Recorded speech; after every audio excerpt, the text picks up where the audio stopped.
Hey guys, it's Jackie from Jack Gets Lost in a Book Haul. Okay, so I don't know how long it's been, like maybe 2 weeks or something. I think it was around the time I was waiting for this. I was waiting for this to happen, but I'm waiting for something to happen. I was getting really anxious, so I decided to do a video where I talk about this particular thing. But last time I talked about, I wanted to talk to you guys about Gotham. So last time I talked about Gotham was a gush video where I talked about how much, I don't know if I think the dateable video, if the Gotham characters were dateable, came before next, and then it was the gush video but really in the gush video all I talked about was my love for like at least 3 of the characters. I didn't really do much, I didn't really say a lot, I just talked about how much I loved and talked a little bit about the characters.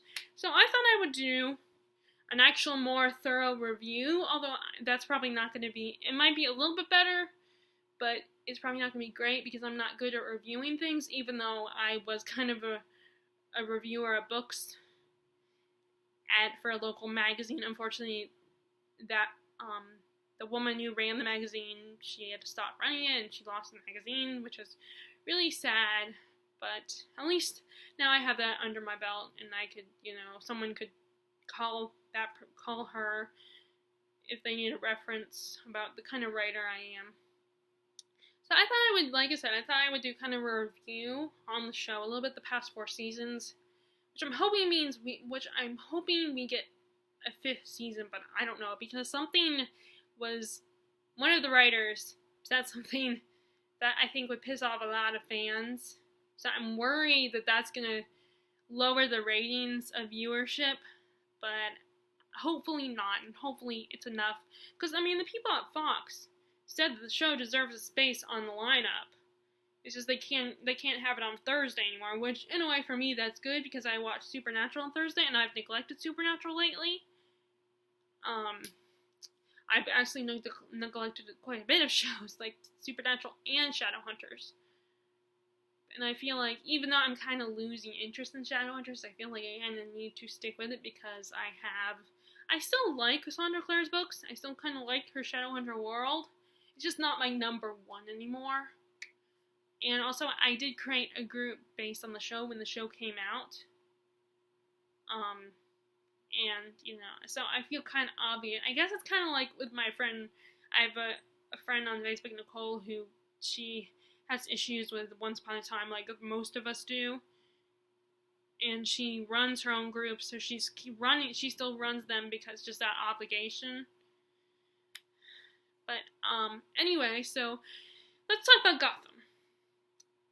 Okay, first, what is so great about Gotham as a show is first that you have that, let me say this. Let me preface it with, I've always been kind of interested in the Batman universe. It's one of the only superhero things that I kind of knew about even when I was a kid. Because I didn't grow up watching the miniseries. My only exposure I never read the comics. My only exposure to Batman, the Batman storyline, was those movies that came out in the 90s, starting in 1989, which was actually the year I was born. So when it first came out, I was just a baby. Unless it came out before May. But, so that was my only exposure, and because of that, I wasn't as interested in the characters, the villains of the Penguin, or the Joker, because I love Danny DeVito and Jack Nicholson as actors. They're great, they're beautiful and brilliant, but I just wasn't a fan of those characters at the time.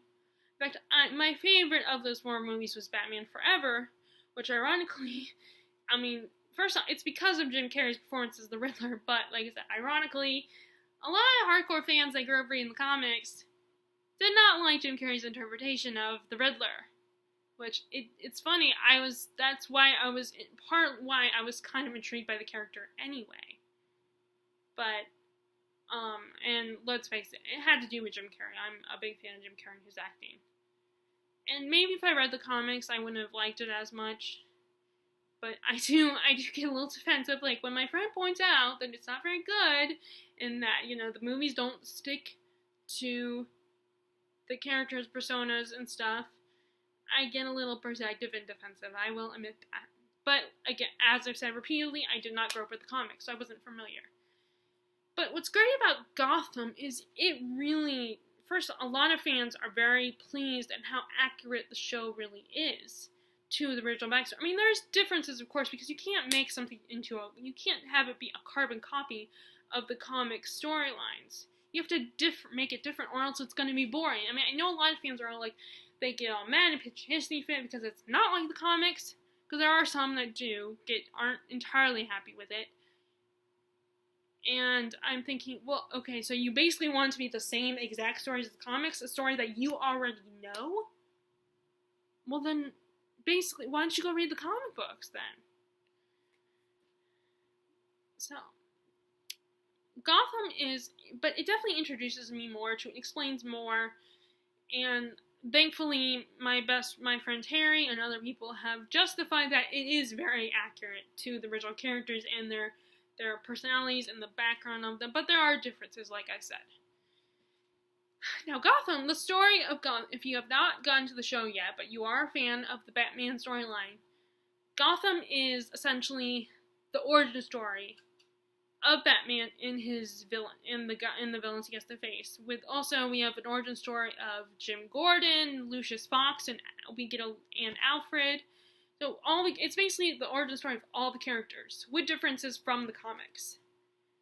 Like, the show starts with Bruce's parents' death, and it goes on from there. It doesn't skip ahead to the future, like all the movies do, and it's not starting with the present situation where the Batman villains are in power, and Bruce has to, dons the Cape Crusader mask and saves people and stuff, and it doesn't go to that point. It hasn't gone there yet.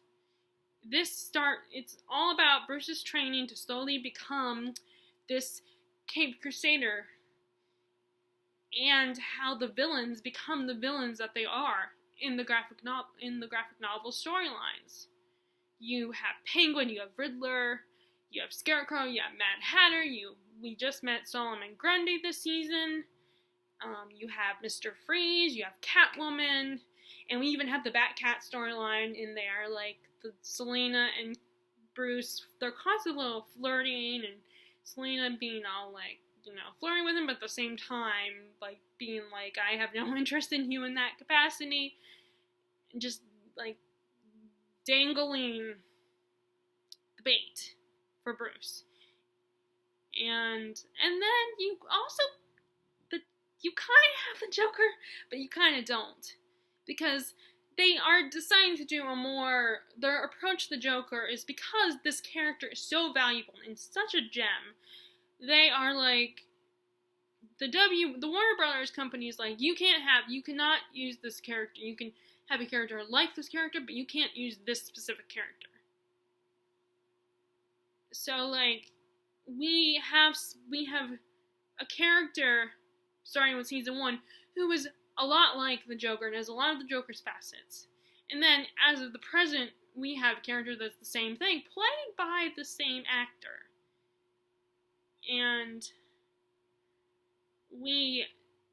But there has recently been an article, which this is what pissed me off, because the timing is really horrible that they've come out and said this. That this new character is not the Joker. Like, okay, we've already been told since day one that the Batman, the Joker, this character that is like the Joker, is, they're going with an ideology. We don't have the Joker yet. The problem is, right now, the show is hanging in the balance.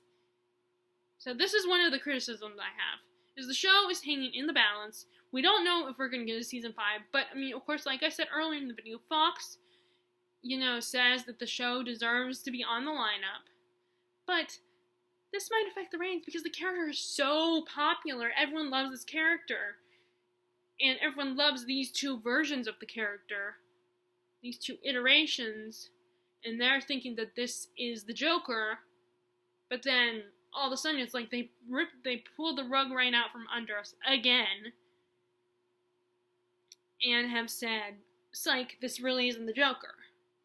And they could argue that By the way, let me remind you, we did tell you that the Joker's an ideology, but of course, fans are not going to be, they're going to be pissed.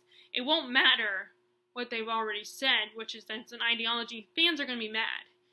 And what I'm concerned about, of course, is that's going to affect the ratings, and that we might not get to season 5, and it's really sad because the writers have big plans for season 5, it sounds like.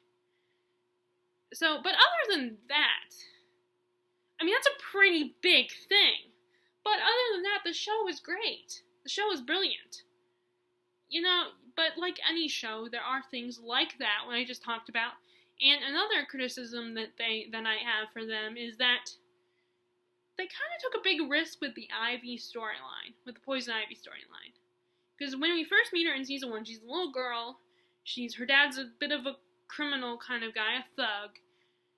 But then later on, and this is another character we are introduced to Professor Strange, and please do not get mad at me if I got that wrong, or at least be polite about it and correct me, because I know there's Professor Strange and then there's a Doctor Strange, and one of them is from is a Marvel hero, and then the other one is the DC villain from Batman. So I'm pretty sure it's Professor Strange is the villain in the Batman universe, and Doctor Strange is the hero in the Marvel Cinematic Universe.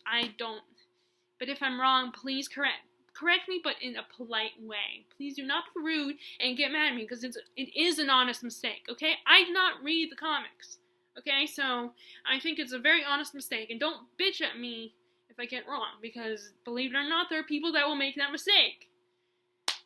But I'm sorry, I recently saw this where someone was like, no, that's not right, this is how you say the name, and it's like, it's like with fans, you gotta be careful what you say. You cannot get things mixed up, because then they'll sharpen their pitchforks and come after you. Which, it shows that you care about about it, but at the same time, it's like, just chill, alright? It was an honest mistake. I mean, you might not think it is, but I think it is. Anyway. So basically, we are introduced to the character of, like I said, I'm thinking Professor Strange here. And he was working with, a lot of weird stuff. He was a bit of a mad scientist type, and of course, if you read the comics, I don't need to explain this to you guys.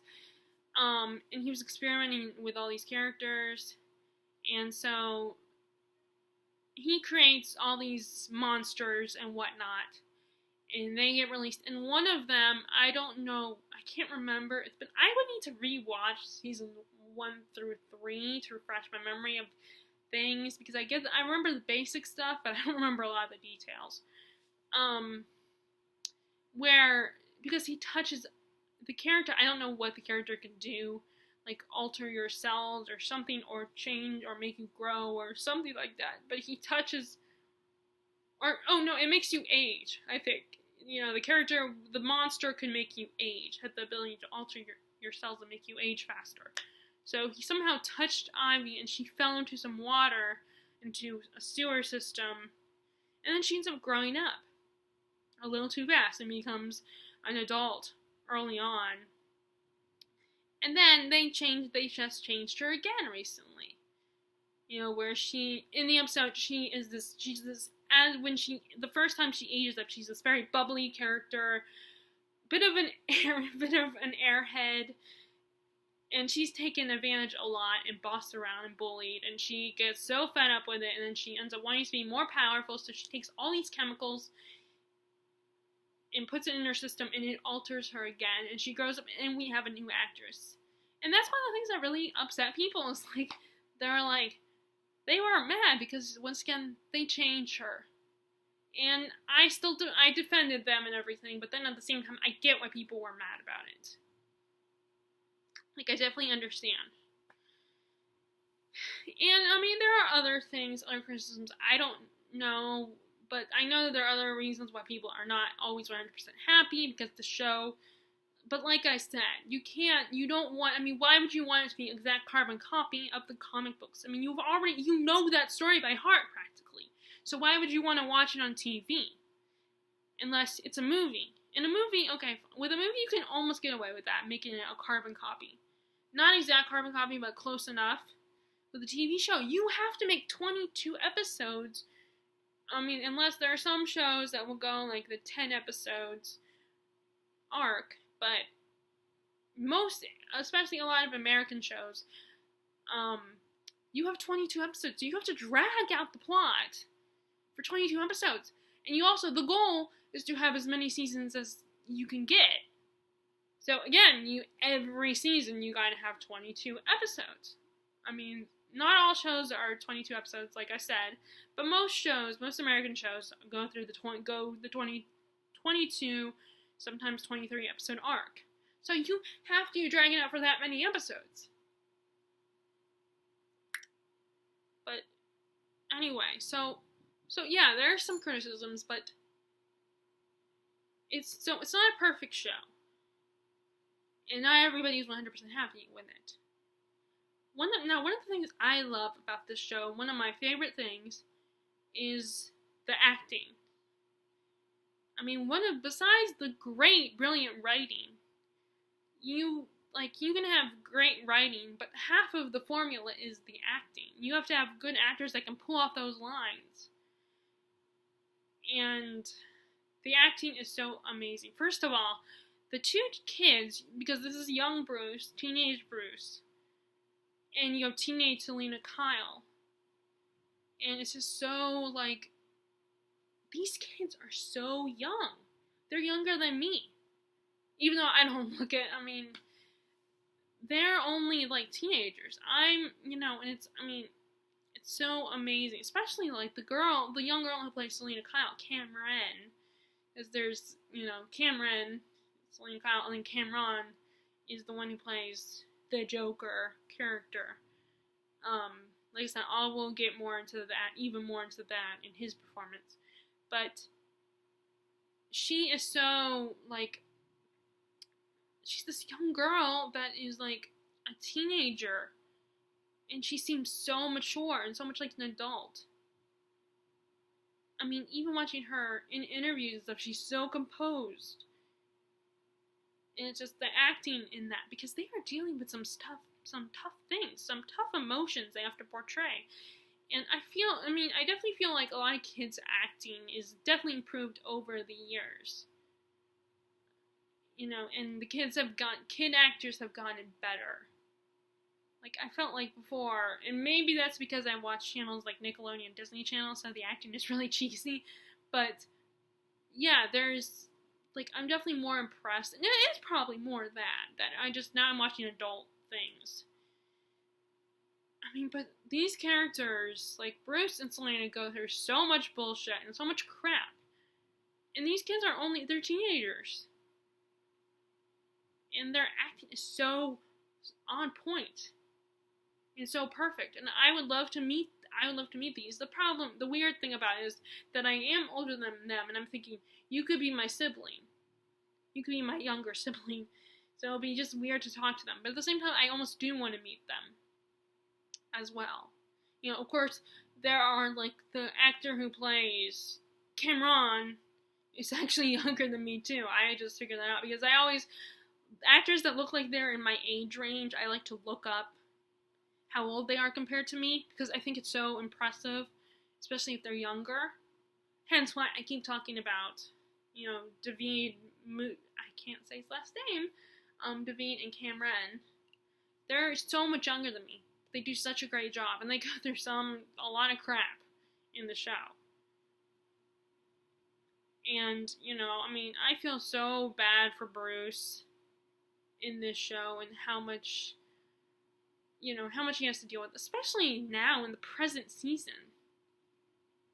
I mean, he witnessed his parents' death, and all these, he's on his own with the closest to family he has is Alfred, who is basically he's like a father figure to Bruce. And he's been put through the ringer, and just, and he's put through the ringer so many times. And then all these villains are already starting to give him trouble. Because unfortunately he also has that complex of, it's my responsibility to protect the city, because in a way the city is now mine. I'm like its guardian. he takes on that responsibility. And he even blames himself for, like, people like, you know, the Joker, which, I mean, I think that's how it was in the comics, too. He, like, blames himself and takes on the mantle and the responsibility to save the people from Joker and the Penguin and the Riddler and all those characters. And it's just it's very funny to see their interactions with when he's just a kid himself right now. He's only a teenager, and these actors are young. His enemies are adults, but they're young adults. They're not teenagers, and having the interactions and knowing what we know. I mean, there's a scene in season 1. I don't remember why Bruce was there, but I remember he's, like, in this kind of downstairs area, like, outside of the building he's, you know, and, like, Penguin or Oswald is walking by, passes him, and he starts kind of sniffing. And then my first thought, someone made a comment, and that was my first thought, too. It's like, I smell Batman. I smell the future Batman.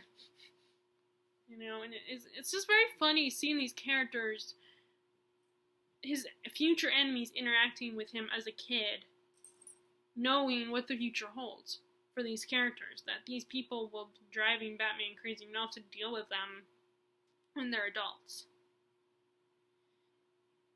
And then I also like the other central character in here is Jim Gordon. Jim Gordon he's a young man who's come back to Gotham because his father was a lawyer in the town, so in a way this is his city too. And the GCPD gives him such a hard time running things. And he's finally earned the GCPD's respect as of the current season, but it's taken him so long to earn it because they are a corrupt system. And Jim Gordon is very honorable and wants to do the right thing, but he's learning the hard way that sometimes you have to do the wrong thing to do the right thing, you know, and it's very difficult for him to deal with. But what and actually I think this is Ben McKenzie's best role. I didn't watch Southland because I'm not a fan of cop dramas normally. This isn't, the thing about Gotham is it's not a cop drama.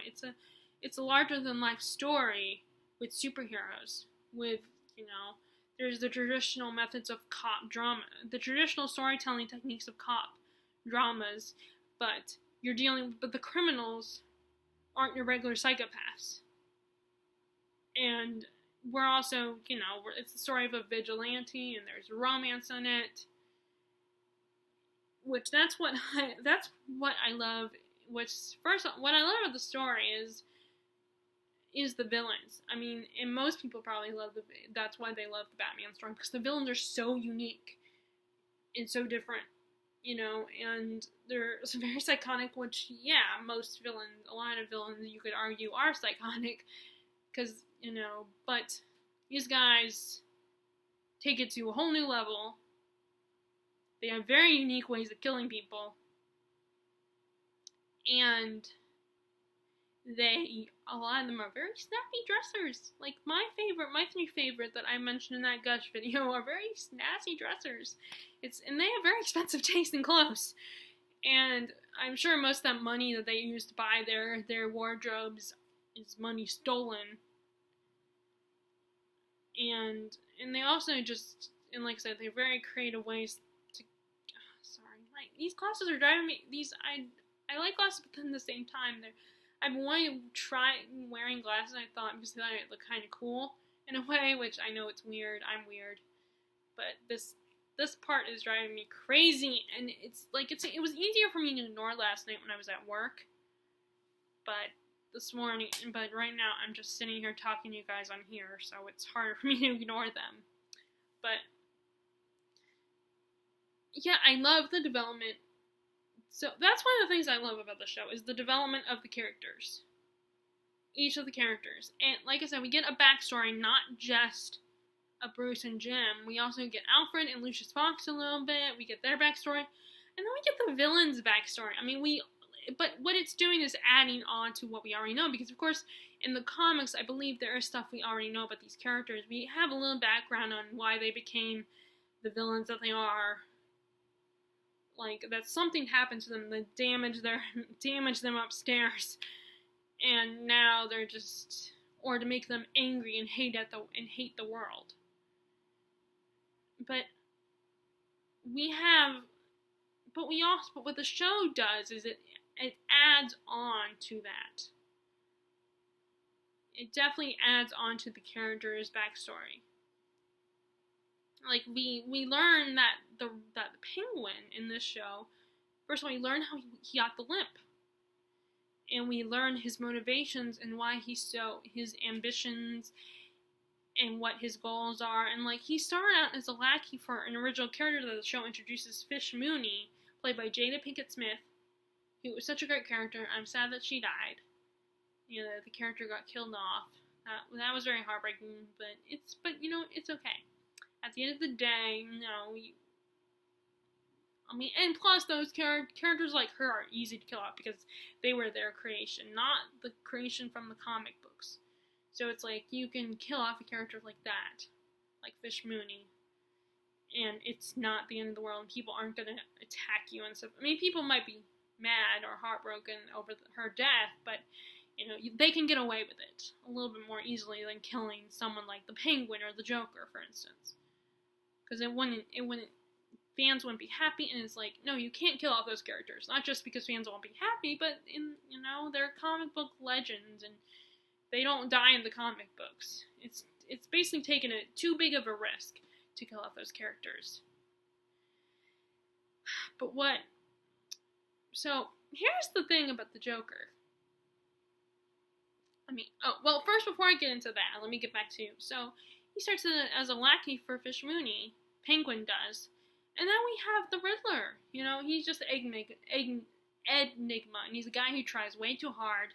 He likes a girl he works the GCPD as an ME, or an assistant ME or something, I can't remember. And he's a guy that just tries too hard, and he doesn't understand personal space. And he's like, there's a girl on there that he's really into and he's kind of obsessed with, but she doesn't like him. She has really horrible taste in guys, which I feel bad because people give her such a hard time. We're so getting mad at her character for not liking Enigma. But the guy was trying too hard. He was getting all up in her face. And he was just, like, and people like people are attracted to what they're attracted to. And I'm sorry, she wasn't attracted to him. I don't think it's right for them to judge her character for that. To judge her for that. Because, you may like him, but that doesn't mean that every girl's gonna like his character. The problem is we are so biased to that character that it's like, if you don't like him, it's like, how dare you? Something's wrong with you. And people, they give her, especially, and I think, of course, in the defense of those people, the other reason is because, like I said, she had really bad taste in guys. The guys that she was dating before she finally went out with Ed were controlling and a bit on the abusive side. They were jerks. So it's like, and Ed at the time was really sweet and caring. He just tried a little too hard and was a little too pushy. So, but they did such a great job. And like I said, people were very happy with Corey Michael Smith's performance as Enigma. And what they're doing with the character is giving him kind of going with the multiple personality. Like, he has two different personalities. He has the Riddler persona, and then he has the Enigma persona.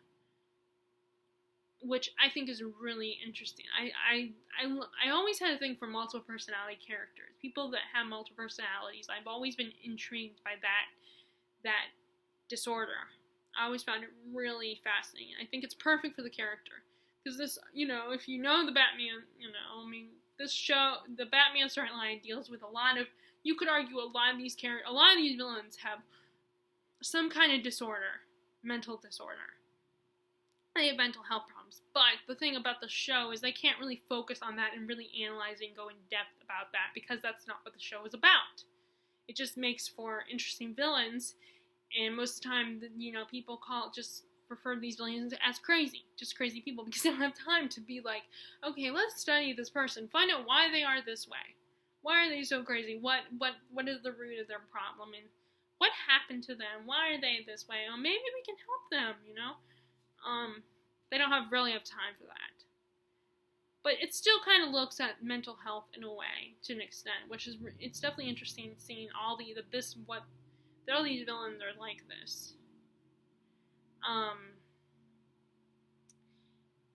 but yeah, so I just think it's really interesting to see the development of Nigma and Oswald Cobblepot too, and just see how they slowly become those characters. And right now, they're pretty much there as of season 4, which is why if we do get a season 5, they're kind of rebooting the season. I mean, it's still the show. They're not recasting or anything like that, but they're changing things up and changing the storylines. And now that the characters have kind of become those villains, it's like, okay, we need to change things a little bit.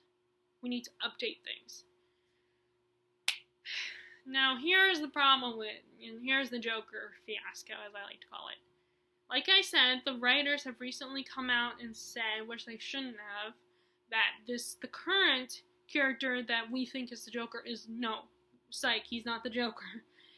And okay, I get it. WB knows and realizes this is a very valuable character. This is a gem. Unfortunately, he's 10 times more popular and 10 times more of a gem than Riddler or Penguin or Mad Hatter, which we also get Mad Hatter. Like I said, we also get backstory on Mad Hatter, and his sister was named Alice, and he was obsessed with her, and almost an incestuous kind of thing, I think. I mean, it probably was incestuous, except for his sister did not want anything to do with them in that capacity. And what's interesting is that I don't know if this was in the comics or not, but Mad Hatter has this power to control and hypnotize people. Which is really creepy. And then you also have a little bit of you also have Scarecrow, where he's a little boy and his father was trying to figure out how to get rid of fear and stuff, and experimenting on his son, and that's how he becomes Jonathan Crane's Scarecrow. But anyway, back to the Joker. So what I was willing to accept the change. This most recent change, that we have a different character, because it was still played by the same actor who does a brilliant job as the Joker character, or at least, an iteration of the Joker.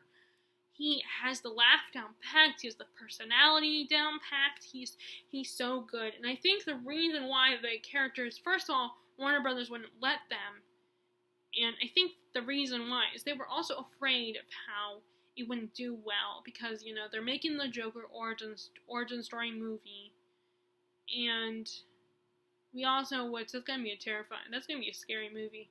And then we've had a lot of, movies where they made, and a lot of people were not happy with Jared Leto's interpretation, from what I heard. Now, I haven't watched Suicide Squad yet, but I know a lot of people complain about, and they've even said that Cameron Monaghan, the actor, plays the Joker on the show, or not the Joker. Okay, let me just clarify this. Their names are, the two guys are Jerome and Jeremiah, and they're twin brothers. Which, by the way, when that first was revealed, I was like, oh my god, that is so awesome! Because it is cliche, but it's still awesome, because it's a way for them to still keep the same actor playing the part, because he does such a brilliant job. But at the same time, it's also, it's a way so they can still stick to what they originally said, which was Jerome was not the Joker. But then again, it's like, oh, by the way, Jeremiah's not the Joker either. It's like, what the hell? It's one thing to do it like later on down the line, be like, oh, by the way, but to do it now when their show is hanging in the balance, that there's a chance that we might not get a season 5. It's like, really? You're gonna do that? You're gonna reveal that now because we could still lose ratings if that happens. If people find that out. Sorry, my leg is. So But either way, Cameron does an amazing job, and it shouldn't really matter down the line because we're not going to. And oh my god, this video is really long. So I think, okay, let me say this one thing, and then I'm gonna stop right here. So either way, it shouldn't really matter because Cameron, we're not gonna ever see the Joker probably in the show. Like, the show's gonna end with with Bruce Wayne becoming Batman, but I don't think we're ever gonna see the Joker, so I don't think it should matter. And I don't think they should have said anything in the first place. They should have been more ambiguous, as the reviewer Bobo Talks said. Which, by the way, he's a great reviewer, so if, of the show and the other DC comic shows, and I don't know if he reviews the Marvel ones or not, but if you are interested, I definitely would recommend watching his videos. He does really good analysis of the episodes and the previews and all that. But yeah, but I don't think it should matter, and I think Cameron does an amazing job either way. And I think we're going to see great things from him. If this character, gets killed off, which I'm hoping it doesn't happen for a while, and he moves on, because I hope he goes on to do some great things. And not just stuff like Shameless, I hope he does, because I have no access to Showtime, so I can't really check out him on Shameless. But I hope he does other stuff, because, he's already done The Giver. I'm trying to think of what other projects. My first exposure to him was when he was a little boy on the movie Music Man, the remake of Music Man in 2003, which is a musical about, this guy who comes to a small Iowa town. He's a bit of a salesman and a con artist. He promised to make the boys of their town into a boy band. Not like NSYNC, but like a marching band, boy band. But he doesn't know anything about music or anything. And the music teacher he's trying to seduce the music teacher, but she's totally onto his scam and everything. And meanwhile, the music teacher, she has a little brother, an 8-year-old brother because ever since his father died, he's been very quiet, he doesn't really interact with anybody, and he also has a lisp, so he doesn't like to talk that much. And the con artist guy, kind of bonds with the little boy, and that's who Cameron played. He's so adorable. And if you like musicals, I definitely recommend checking that one out. It's a cute little musical. It's very, old-timey a little bit in its songs and stuff. But it's still a very cute musical if you like musicals. But anyway. Okay, so I think I'm going to have to stop here because this video, like I said, is getting really long. I didn't really organize this video. I just wanted to talk about the show and everything. I did kind of think about it yesterday when I was at work, because that's what I do when I'm getting the carts, because I also get the carts in the parking lot, so that's when I usually use my time to think and plan out some of the videos I want to make. So if I am able to upload this video because it's not too long, then please give it a thumbs up if you liked it, and if you are a fan of the show Gotham, and do a hashtag season 5. And if you haven't already, and you like this video and haven't subscribed to me, please do. And to all my viewers that don't mind me talking about something other than books, I love to all of you and enjoy your reading. Alright, bye.